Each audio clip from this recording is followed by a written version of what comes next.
So I've nearly 60,000 subs on YouTube. I've no expensive cameras, no expensive equipment. Stick around and I'll show you how I make videos on the cheap.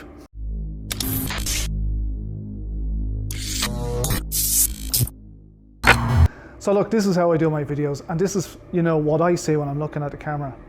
So I'm looking at a Galaxy S7 there. You're looking at one here, because I've got two of them. This one has a cracked screen, but it doesn't stop it taking video. Okay, so this one here is sitting on a tripod, and you can see this shotgun mic here. So it's only a cheap and cheerful $20 shotgun mic. And I did a bit of a thing on it. So there's a magnet out of a hard drive. So I'll show you on this one. I have a magnet out of a hard drive there. Hopefully you can see it. Right, and what I did was I put a pipe clip, Jubilee clip. This is aluminium, this structure here. I put a pipe clip on that, and I can just, when I want to mount the, the shotgun mic, there you go. You can see my little minion down the end. And there's the stove working. Stove is working great. There's my, my light that I just made, and it's brilliant. And there's, a professionally built one, which is also brilliant. Obviously, if I had unlimited funds, I'd just buy a load of these. But, I like to make stuff, so I made that. And here's another one I'm making. And that's what it's going to look like. And you can see down this end of the shed, looks like a bomb's gone off. Now, I don't have a monitor on the back of the GoPro. So what I've got is a mirror, a vanity mirror out of the pound shop for, I don't know, €2 or €3. And essentially this is how it's done. This clamp here, that's off my, I have a laser level like that you can clamp onto a wall, and it'll throw a straight line laser. It'll give me intersections and so on. I've got a power bank, and you can see that it's 85%, and it powers the GoPro for as long as I need, and I can see if I'm going to run out of power. So this was about €20. The case for the GoPro was about, I don't know, I think it was about 18 or 20, something like that. The mirror was about €3. And this is a GoPro stand that was given to me. You've seen that in some of my paragliding videos, where I hold it out and I have a camera looking back at me. That's what does that. The mount then, I'll just show you the mount. It's a bit maybe interesting as well. So there's the GoPro, a handheld thing, and that's what it looks like. And there, look, you can see. Hopefully with all these mirrors you can see what I see. So this is some hot glue and a bit of pipe, and I just made it so that I have a quick release mount. That's it. And the GoPro original mount just sits over this, and that's it. That's all I have to do is just drop it on. So a couple of seconds and I have it on. And then to put the GoPro on it, very, very quick. That's the GoPro. Now it's a little wobbly. It's not perfect, and if I had unlimited funds, I'd probably change it. Well, not probably. But that's how I'm making videos at the moment. On this one then, okay, so you can see my shotgun mic. This is a bracket for a mobile phone off, and I took it off one of these selfie sticks. So, and then I made it fit this. So a little bit of maneuvering. This is some 2x1 timber that I bolted down to the top of the tripod. So you can see the screw holes down to here. And what that allows me to do is, again, it allows me to frame the shot. So I can see on this camera without spending money on monitors. You can pay like €600 or €700 or whatever for monitors, more maybe, I don't know. But anyway, I've got a €3 solution, again out of the pound shop. Mounted it to a bit of 2x1, worked out how long I needed it, to go back, because it needs to be a certain distance away so you can see it. And then I can just tilt it down, So if I'm down low on the floor or something looking up at the camera, I can see that. And there you go. That's how that works. I know it looks a bit mental, but that's what I've been using. Now I can see the GoPro, I can see behind the GoPro and see that I'm framed. I can see behind the S7 now and see that I'm framed. I've got my two lights out to the side. You probably see that on this one. But again, unless I'm behind that camera or I'm using the front-facing camera, the problem with them is the best camera on my phones, at least, are on the back. The better sensor is on the back of it.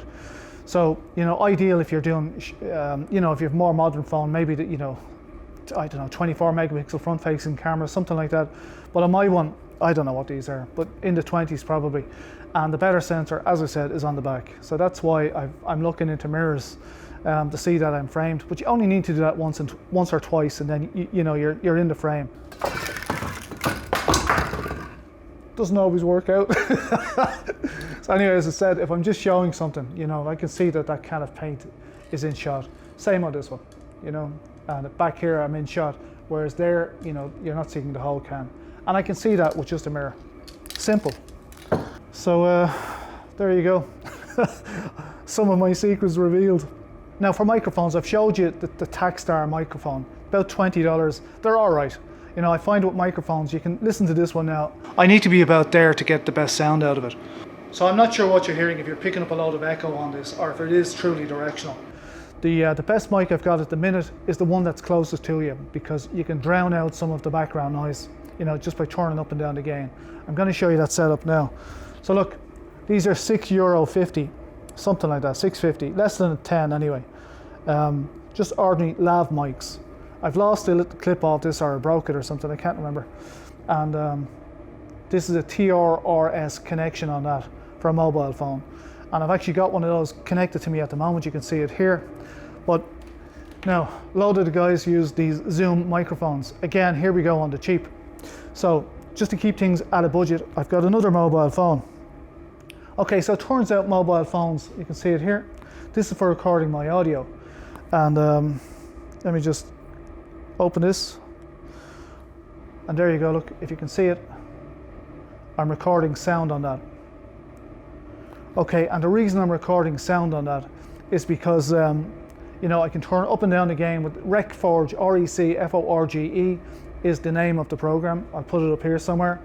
And you know, I can record the audio on a phone without having to buy a phone. This phone was broken, but the display and the mic and all of that still work. So you know, I repurposed it. So here you go, a bit of recycling there. And one of the things I like about it is you can switch it off like that, and it's still recording.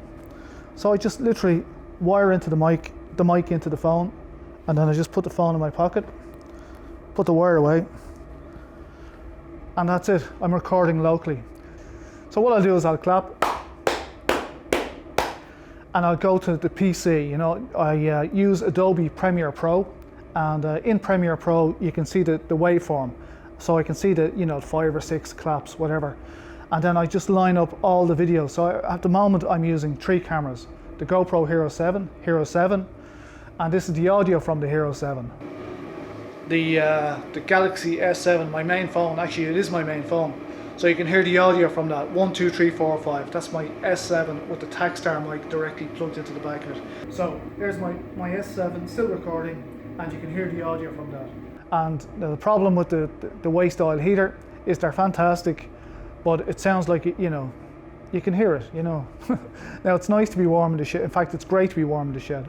And I'm doing it for no money. I collect the oil for free, and I made the heater because I wanted to, So there you go. That's my mics, my lighting, my video setup. One other thing. I recently got some animations. I got this done, so you can see the Gerry's DIY.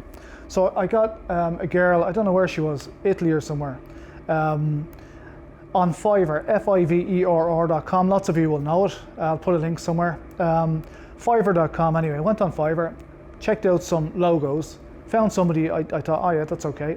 And I sketched out what I thought I might want it to look like. Emailed it off to her. We agreed a price, and Fiverr.com, it starts at a $5, and then when you start looking for stuff, it ends up more. So the logo, someone to design the logo and give me all the files, in 3D, was a little less than €20, I think. And then I got the animations done. So I got 5 animations done for €30, so about €6 each. You can convert euros for dollars. There's not a lot in the difference these days.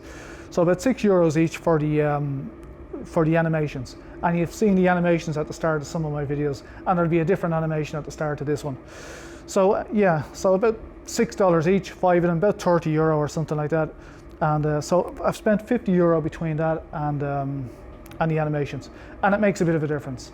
Now, I know my videos are long-winded, generally unscripted, which means I chop out a load of video before I get something that I can, think about releasing up to YouTube. But as I said at the start of the video, I've you know, getting close, 59,300 subscribers as I talk now. So, you know, it's gone up by about 100 a day or thereabouts, which is fantastic. And the last video I put up also just went a bit nuts. It's doing about 3,000 views a day, something like that. Now, I know in the grand scheme of things, that's nothing.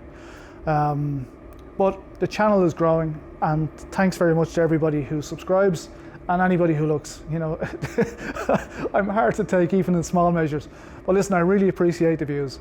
So I'm going to leave it there for now. If you like the video, please thumbs up, subscribe down here. I say this all the time. If you're already a subscriber, genuinely, from the bottom of my heart, thanks very much. And I'll see you all in the next video. Bye for now. Good luck.